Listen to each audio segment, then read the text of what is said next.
Hello friend, welcome to my channel. आज हम discussion करेंगे जंतुओं में पोषण। बात करते हैं कि पोषण क्या होता है, व्हाट इज़ न्यूट्रिशन। तो न्यूट्रिशन पहली बात कैसी प्रक्रिया है आपको बताना चाहिए, जैव रासायनिक और कैसी प्रक्रिया है, शारीरिक प्रक्रिया है। सरल भाषा में बताएं तो स्वास्थ्य को पुष्ट करने वाले आहार को क्या कहते हैं, पोषाहार कहते हैं। जैसे भोजन ग्रहण करने और उसे ऊर्जा तथा जीवन के लिए आवश्यक अन्य महत्वपूर्ण तत्वों में परिवर्तन करने की प्रक्रिया को क्या कहते हैं, पोषण कहते हैं। पोषण की विधियाँ क्या होती है, मेथड ऑफ न्यूट्रिशन।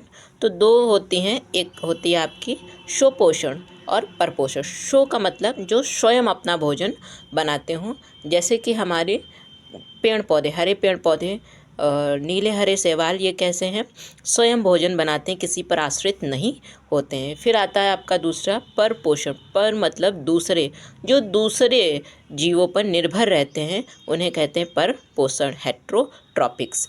फिर आते हैं कि पर पोषण में ही आता है टाइप्स ऑफ न्यूट्रिशन। तो 3 टाइप्स का बताएंगे हम। एक होलोजोइक न्यूट्रिशन होता है। होलोजोइक न्यूट्रिशन को हिंदी में कहते हैं पूर्ण भोजी पोषण।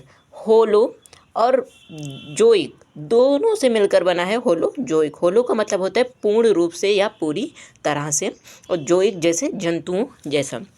डिफाइन करेंगे तो बताएंगे कि वैसा पोषण जिसमें प्राणी अपना भोजन ठोस या तरल के रूप में जंतुओं के भोजन ग्रहण करने की विधि द्वारा प्राप्त करता है, उससे क्या कहते हैं, होलोजोइक न्यूट्रिशन कहते हैं।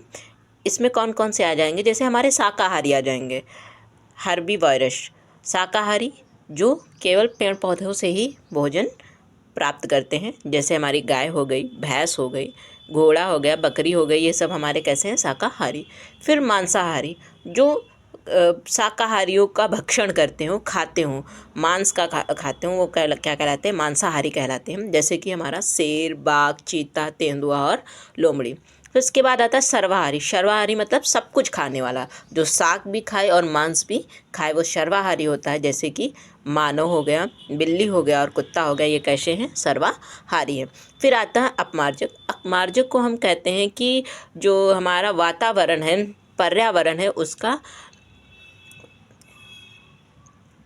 उसमें सियार आ गया आपका, लकड़बग्घा आ गया, गिद्ध या चील, इन्हें पर्यावरण का मेहतर भी कहते हैं। गिद्ध को क्या कहते हैं, पर्यावरण का मेहतर भी कहते हैं। मेहतर का मतलब जो साफ सफाई करते हो, उन्हें अपमार्जक कहते हैं। फिर आता है आपका पैरासिस्टिक।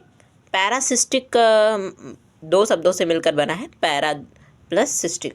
पैरा का मतलब होता है आसपास, बगल, और सिस्टिक का मतलब होता है पोषण। पैरासिस्टिक की डिफिनेशन अगर बताएं तो आप बता सकते हैं कि दूसरे जीवों के संपर्क में रहकर दूसरे जीवों से जो भोजन प्राप्त करते हैं उन्हें पैरासिस्टिक कहते हैं। जैसे कि मानव के शरीर में बालों में क्या आ जाते हैं, जूं हो जाते हैं।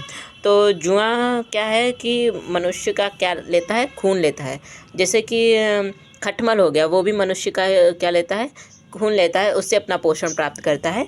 और जैसे गोलक्रम हो गया, हुक वर्म हो गया, टैप वर्म हो गया, अमरबेल हो गई, ये भी क्या है, पूर्ण परजीवी है। फिर उसके बाद आता है स्पैरोजोइक। स्पैरोजोइक मतलब मृतोपजीवी। मृतोपजीवी जो सड़े गले जीव जंतुओं से चीज़ों से प्राप्त होता है।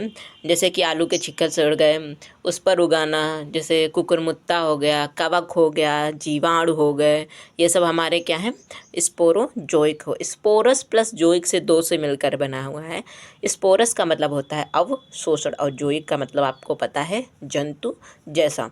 तो इसमें कौन कौन से आ जाएंगे, जैसे कवक हो गया, जीवाणु हो गया, कुकुरमुत्ता हो गया, और आपके धरती के फूल हो गए, वो सब आपके क्या आएंगे, स्पोरोजोइक होंगे, जो हमारे सड़ी गली चीज़ों से प्राप्त होते हैं। Thank you for watching.